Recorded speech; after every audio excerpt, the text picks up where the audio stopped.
Videos देखने के लिए सब्सक्राइब करें जनसत्ता.com, बेल आइकन दबाकर पाएं लेटेस्ट नोटिफिकेशंस। भारत और चीन के बॉर्डर पर फिलहाल कुछ ठीक नहीं चल रहा है। पहले नाकुला और अब लद्दाख क्षेत्र में तनाव बना हुआ है। पैंगोंग झील के पास भारतीय और चीनी सैनिक आमने सामने आ चुके हैं। इसके 2 हफ्ते बाद अचानक चीन ने गश्त तेज कर दी, साथ ही झील पर 3 गुना नावें तैनात कर दी। दोनों देशों के बीच क्यों हो रहा है विवाद? इस विवाद के बीच बार बार पैंगोंग झील का नाम क्यों लिया जा रहा है? क्या ये झील ही दोनों देशों के बीच लाइन ऑफ कंट्रोल है या कुछ और? इसके अलावा बार बार विवाद होने के बाद भी दोनों देशों के सैनिक एक दूसरे पर गोलीबारी क्यों नहीं करते हैं? सिर्फ लात घूंसों से ही क्यों लड़ते हैं? ये तमाम सवाल आपके मन में भी उठते हैं तो ये डिटेल रिपोर्ट आपके लिए ही तैयार की गई है। सबसे पहले जानते हैं कि इस वक्त बॉर्डर पर कैसे हालात हैं। इंडियन एक्सप्रेस की रिपोर्ट के मुताबिक पैंगोंग झील के पास भारत और चीन के सैनिकों में तनाव हुआ। झड़प की भी बात सामने आई। रिपोर्ट की माने तो ये सब 5 और 6 मई की रात को हुआ। इसके बाद चीन ने अचानक इस इलाके में गश्त बढ़ा दी। वहीं झील में नाव की संख्या भी 3 गुनी कर दी। साथ ही चीन भारत के रोड कंस्ट्रक्शन और एक निश्चित पॉइंट से आगे गश्त को लेकर भी आपत्ति जता रहा है।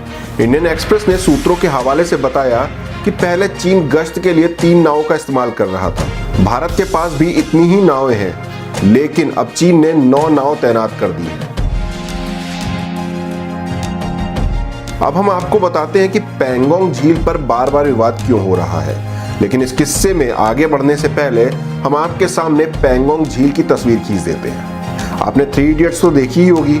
वो लास्ट वाला सीन भी आपको याद ही होगा जहां फरहान और राजू अपने दोस्त रैंचो से मिलते हैं। उस खूबसूरत मिलन से भी ज्यादा मनमोहक नजारा बैकग्राउंड में दिखता है। नीले रंग के पानी वाली झील और सलेटी से पहाड़। बस वो जो झील इस मूवी में दिखी थी वही पैंगोंग झील है। अब हम आपको पूरा विवाद समझाते हैं। दरअसल भारत और चीन के बीच लद्दाख में जो लाइन ऑफ एक्चुअल कंट्रोल यानी LAC खिंची है वो हिमालय में 4350 मीटर की ऊंचाई पर बनी पैंगोंग झील से गुजरती है।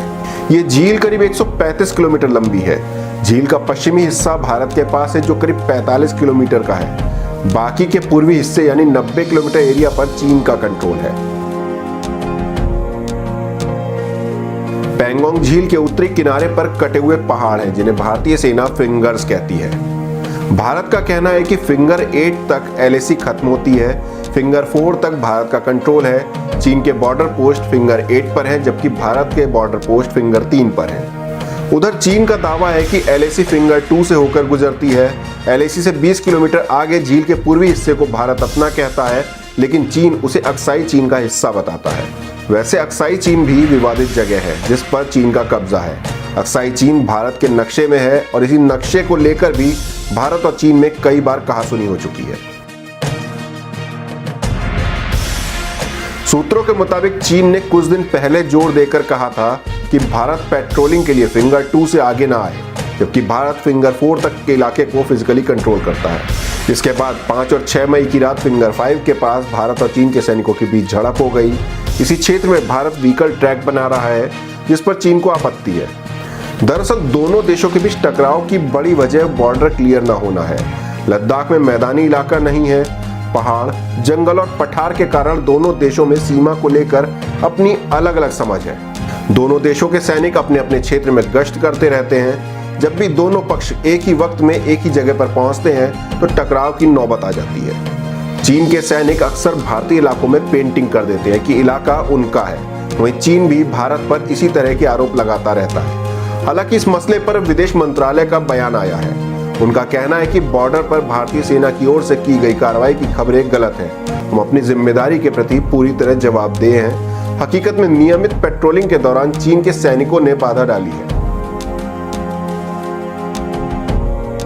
आपको बता दें कि भारत और चीन के सैनिकों के बीच झड़प का यह पहला मामला नहीं है। 19 अगस्त 2017 को पैंगोंग झील पर दोनों पक्षों में पथराव और मारपीट हुई थी। उस घटना का एक वीडियो वायरल हुआ था जिसमें कथित तौर पर दोनों तरफ के सैनिक झगड़ते दिखे थे। सबसे गौर करने वाली बात यह है कि इन झड़प के दौरान दोनों ही पक्ष गोलियां नहीं चलाते। दरअसल समझौते के तहत ज्यादातर सैनिकों के पास बड़े हथियार नहीं होते हैं। अगर वो कभी आमने सामने आते भी हैं तो समझौते की वजह से गन पॉइंट एक दूसरे के सामने नहीं करते। यही वजह है कि साल 1975 के बाद दोनों ही देशों के बीच एक बार भी गोलीबारी नहीं हुई, यहाँ तक कि डोकलाम जैसी स्थिति में भी नहीं। ऐसे में जब दोनों देशों के सैनिक आमने सामने आते हैं तो सबसे पहले बैनर ड्रिल होती है। उसमें बताया जाता है कि ये इलाका भारत का है और दूसरे पक्ष से इलाका छोड़ने के लिए कहा जाता है। तब भी घुसपैठ नहीं रुकती तो विवाद हो जाता है। हालांकि अफसरों के हस्तक्षेप से कुछ घंटों में टकराव खत्म हो जाता है। तब प्रोटोकॉल के हिसाब से मीटिंग होती है ब्रिगेडियर या डिवीजन कमांडर के बीच। इस तरह की मीटिंग अक्सर ठीक ठाक रहती हैं। दोनों पक्ष जमीन पर अपना अपना दावा करते हैं और आखिर में पीछे हट जाते हैं। सबसे अहम बात है कि ये चलता आया है, चलता रहता है और तब तक चलता रहेगा जब तक सीमा पर अंतिम राय नहीं बन जाती। हालांकि इस बार तेवर थोड़े से अलग लग रहे हैं और आक्रामकता भी ज्यादा है। ऐसे में इस पर गौर करना बेहद जरूरी है, क्योंकि 1962 में भारत और चीन के बीच हुई जंग के पीछे भी यही सीमा विवाद था। इस रिपोर्ट में हमने आपको भारत चीन सीमा, पैंगोंग झील और उससे जुड़े विवाद की जानकारी दी, साथ ही इसकी वजह के बारे में भी डिटेल से बताया। आपको हमारी ये रिपोर्ट कैसी लगी कमेंट बॉक्स में जरूर बताएं। देश दुनिया की और भी खबरों से रूबरू होने के लिए बने रहिए जनसत्ता के साथ।